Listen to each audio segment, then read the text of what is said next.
right, muri yeZimbabwe iko zvinezvi nyika iri kusangana nemaproblems akasiyana-siyana. Unoona kuti zviri kuitika zvikazvi varikususpecta kuti ibhozi irode kushurugwe zvekuti bote rikwachichisa varikususpecta kumanaka nyika chapedzira yakungovhuvhunuka nepasi maburi akadai so kuburuka umana vanhu vari kuhasela vanhu vari kuchera nyika vanhu vari busy iko zvinezvi zvimwe zvese zvechitotaurwa zvezvi madrama mafirimu asina nebasa rese. These guys vantori busy pakutotsvaga mari vanhu vekutoti vakatongouya kuti vatongotsvaga mari pazvese zvamuchafunga kana kuti chi I don't know. Ndo Zimbabwe yacho ndo zvikutoitika iko zvino. So update ndazonzwa kuti vanhu ve city council yemurodhi inoenda kushurugwi road something vazouya vakagadzira hall ranga riri papo buri ranga riri papo but kumberi ukoko kuri kunzi kuri kuramba kuchivhurika hombe zvinhu zviri kuitika. That's the situation in Zimbabwe right now and ndo zvinhu zviri kungotenderera.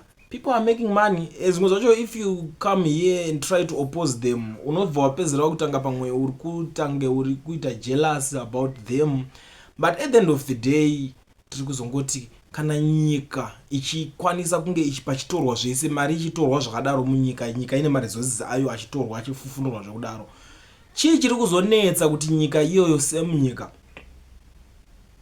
ikwanise kuita zvinhu zvinobatika.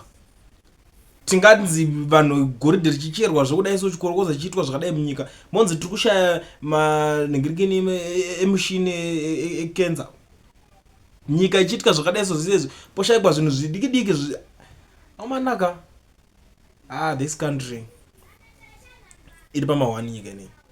Honestly speaking, I'm telling you zvinhu zviri kuitika apa zvinhu zvekuti unoona kutoti unogona for now hausati wambosangana nenhingirikini Zimbabwe haisati yambokuisa mupani kakukanga kana kuti mutipoti kakuboilisa pauchazosangana nesituation dzacho zvichazotanga kukurwadza bhozi unongochiudzwa kuti nyika ina kana chinhu iri broke iko zvinezvi uchiona kuti kune kuri kutocherwa kuchivhovhonoka nepasi kudai.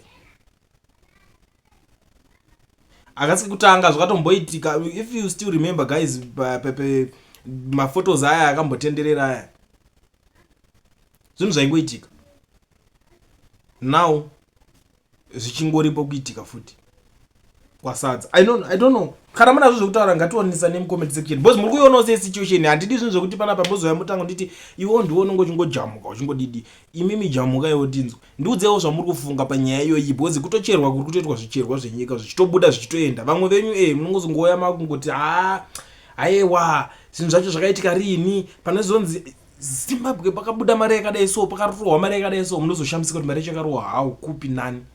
Ona izvinhu zviri kuitika. Tell me what you think in the comment section.